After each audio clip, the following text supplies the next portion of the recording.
कि रामायण के बाद आखिर हनुमान जी गए तो गए कहां। और आज हम आपके लिए लेकर आए हैं इतिहास के एक अंश को जो हनुमान जी के चीन जाने की ओर इशारा करता है। जय श्री राम दोस्तों, आज भी जब हिंदू धर्म में सबसे शक्तिशाली योद्धाओं का नाम लिया जाता है तब उस श्रेणी में हनुमान जी का नाम लेना सर्वप्रिय है। उनकी अपार शक्ति की कोई सीमा नहीं है। रामायण में भी हनुमान जी की शक्ति और भक्ति का बखान किया जाता है। कहते हैं ना, भक्ति में ही असली शक्ति होती है। हनुमान जी भगवान शिव का रुद्र अवतार थे और यहाँ तक कि रामायण में भी उन्होंने अपनी शक्ति को अपने उच्चतम स्तर तक नहीं पहुंचाया, नहीं तो उस स्थिति में और लंका का विनाश किया जा सकता था। और हनुमान जी चाहते तो वह स्वयं ही रावण का वध कर सकते थे। हनुमान जी को अमरत्व का वरदान प्राप्त है और वह कलयुग के अंत तक इस दुनिया में विराजमान रहेंगे। हनुमान जी हिंदू धर्म के वो महान पात्र हैं जो आज भी जिंदा हैं। भगवान शिव के रुद्र अवतार जो श्री राम के परम भक्त थे। श्री राम के बैकुंठ प्रस्थान करने के बाद उनका वर्णन बहुत कम मिलता है। महाभारत में भी उनका कुछ ही जिक्र मिलता है। लेकिन एक सवाल हर किसी के मन में रहता है कि रामायण के बाद आखिर हनुमान जी गए तो गए कहां। और आज हम आपके लिए लेकर आए हैं इतिहास के एक अंश को जो हनुमान जी के चीन जाने की ओर इशारा करता है। जी हाँ, आपने सही सुना, भारत का पड़ोसी देश चीन। अगर हम चीन की दंत कथाओं को देखें तो उसमें एक खास प्रकार का कैरेक्टर है जो बिल्कुल हूबहू भगवान हनुमान से मिलता जुलता है और इसे चीन में मंकी किंग के नाम से जाना जाता है। जी हाँ, जिसे सन वू कॉन्ग भी कहा जाता है। वो एक महान वानर था जो अनंत शक्ति का मालिक था। इस शक्ति से उसने बचपन से ही कई बड़े बड़े काम कर दिखाए।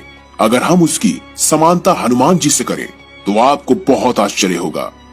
दोनों की शक्ति हो या उनके द्वारा किए गए कार्य, आप ऐसी समानताएं पाएंगे जो आपको सोचने पर मजबूर कर देंगी। मंकी किंग अपने आकार को कभी भी छोटा या बड़ा कर सकता था जिस तरह हनुमान जी कर सकते थे। रामायण में भी हनुमान जी ने अपना आकार छोटा कर लंका में प्रवेश किया था। मंकी किंग एक ही छलांग में कई किलोमीटर की दूरी तय कर लेता था। उसी रफ्तार का कोई मुकाबला नहीं कर सकता था। जबकि हनुमान जी के बारे में भी ऐसा कहा जाता है। भारत में ही कई जगह ऐसी है जहां पर हनुमान जी के पैरों के निशान मिलते हैं, जहां से हनुमान जी ने छलांग लगाई थी। मंकी किंग एक बार स्वर्ग की तरह जाते हैं जहां पर देवता भी उनका सामना नहीं कर पाते हैं। हनुमान जी के भी देवराज इंद्र के साथ युद्ध का वर्णन मिलता है। लेकिन मंकी किंग के हथियार के तौर पर एक बड़ी लंबी धातु की छड़ी बताई गई है।